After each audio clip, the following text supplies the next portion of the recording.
Dabulisa kuni bantwana bendalo, dabulisa kuni sizwe sihle.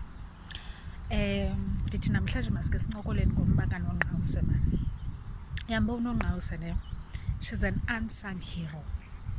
Nongqawuse is highly unappreciated and underappreciated. If you read up on ibali likaNongqawuse, you will see she was a Xhosa prophetess owayenesprofeto sokuthi amaXhosa mababulale imfuyo yabo and ukuthi amakhosi aqala azawuphinda buye. Nongqawuse was, I know you can Google the story, the written story, but now I want to focus on the spiritual part of that prophecy, because la mama was vibrating and speaking izinto ezazinzulu ngomhlaba. Wayezama ukuvusa isizwe sakhe ehlale esikhumbuza ukuthi noba kungenzeka ntoni ningalahli umhlaba wenu.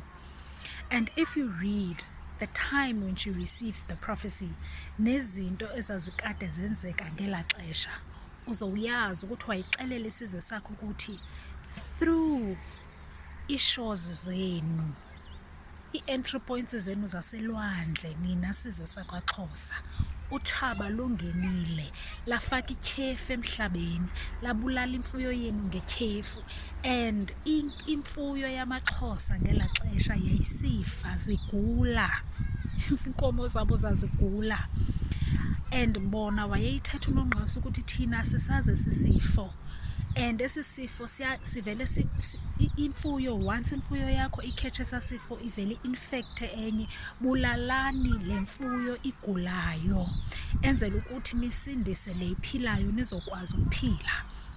I know xa ifundwa ngoku nabantu xa beyithetha ibali likaNongqawuse abalithethi ngolo hlobo, iyethi lalinjalo. Uyabola mama, wayezama ukucacisa ukukhumbuza isizwe sakho ukuthi listen, umhlaba xa ungenamhlaba awukwazi ukuphila, umhlaba wakho yimpilo.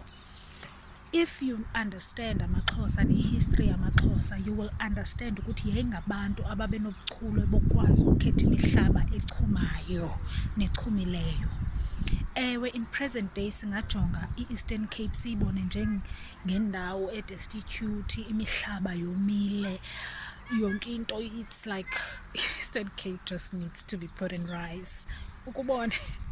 But amaXhosa ngabantu abanemehlo for umhlaba, ngabantu abane-skill, and ngabantu aba-very prophetic amaXhosa.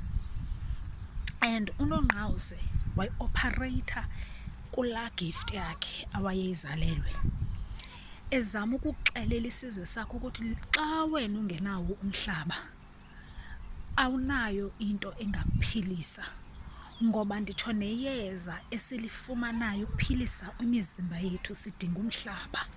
Ukuze siphile sikwazi ukutya apha esuswini sidinga umhlaba.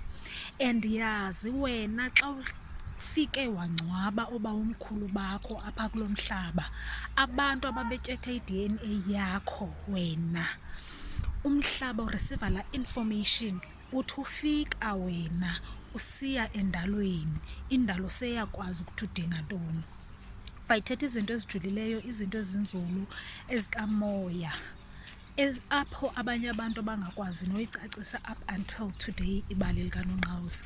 La mama wasihlangula isizwe sakhe, noba namhlanje kungathetha ukuthi wayesibulala, kodwa wasihlangula. And amaxesha amaninzi abantu bambona njengomntu owafika wabulala abantu abaninzi, ngoba yathi xa abalimamelayo elabali bakwazi nokuhamba nalo, benze njengoba wayithetha eyalela ukuthi makwenziwe njalo. Kulapho abanye they succumb to a-colonial rule.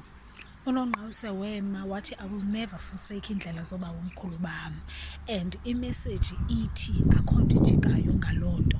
uNongqawuse wala yena yedwa to be converted to a-Christianity and colonial rule. And abantu abaninzi yathi xa kwenzeka njalo bebona ngokungathi siyasiphelelwa ngamandla, siyasibona ukuthi sizalamba, kwatsho kwanintsi ababebetreya the nation, kwatsho kwanintsi abahamba behambisana noTshaba. And at the time of the killing of the flock yamaXhosa, kulapho uTshaba nalo lakwazi ukuba imfuyo enintsi yamaXhosa, kulapho uTshaba latsho lakwazi ukuthatha imihlaba yabo. Yabona isizwe samaXhosa, singahlala phantsi sizazi, salahlekelwa imihlaba emininzi ukugqitha le ko-Northern Cape right up unto Western Cape, the whole Cape. Imihlaba yamaXhosa leya qha akho mntu uyithethayo, and babengaphili bodwa kulaa mihlaba, babephila naba bantu kuhleli bebuza uba amakhoyisani kwavutha kwacima kwathini. And mna ndiyayithanda i-social media, ngoba apha kwi-social media kuke kuhlalwe abanye abantu bezinye nations bathi kodwa nokuthena amaXhosa abanye babo bafana kangakani namakhoyisani, kwenzeka ntoni phaa. Yes, babekwazi ukuphilisana ngoba bezazi bonke ukuthi singabantu bokuqala, sonke apha singabantu bokuqala, siyakwazi ukuphilisana. And if uyawazi namanye amabali wamaXhosa amanintsi, they fought side by side fighting a colonial rule, bona nabantu akubizwa ngamakhoyisani namhlanje. But maske sifocuse nje just kuNongqawuse, ngoba ibali lakhe nesiprofetho sakhe sisabalulekile namhlanje. Kudala sababukela cutting edge, siyazi nathi sisuke Eastern Cape, apho ufike urhulumente afike abulale imihlaba yabantu, athi akho mntu ozawukhulisa intsango apha, ibulale imihlaba kungakhuli ntsho nespinatshi esi. Till today loo mihlaba ayikakwazi ukuchuma.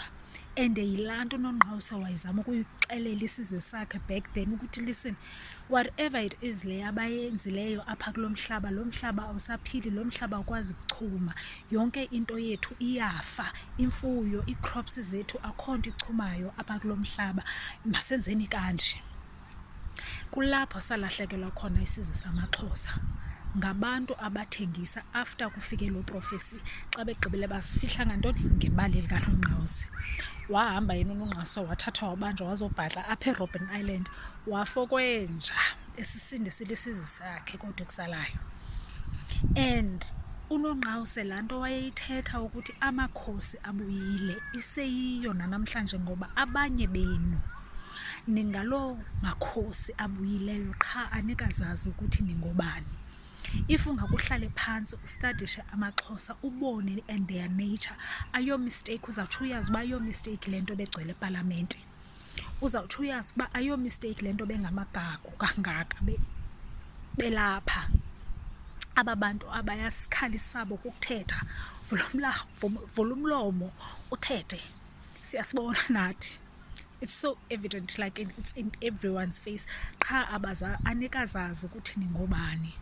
Mna ndilapha ndizothi no, maske sicelebrate ii-Asian prophets zethu, and maske siqale ngale nguNongqawuse siyaziyo sonke ethi qho xa kuthethwa ngayo kunyuka i-controversy, because laa mama saved her nation. Laa mama saved the few that she could at the time, and imessage yakhe ihleli iba distorted. There's deeper things wayezithetha uNongqawuse, but mna ndiyifuna ukuyikhipha brief for the purpose of i-video. Mandiyishiye apha kule ndawo ndithi camakho.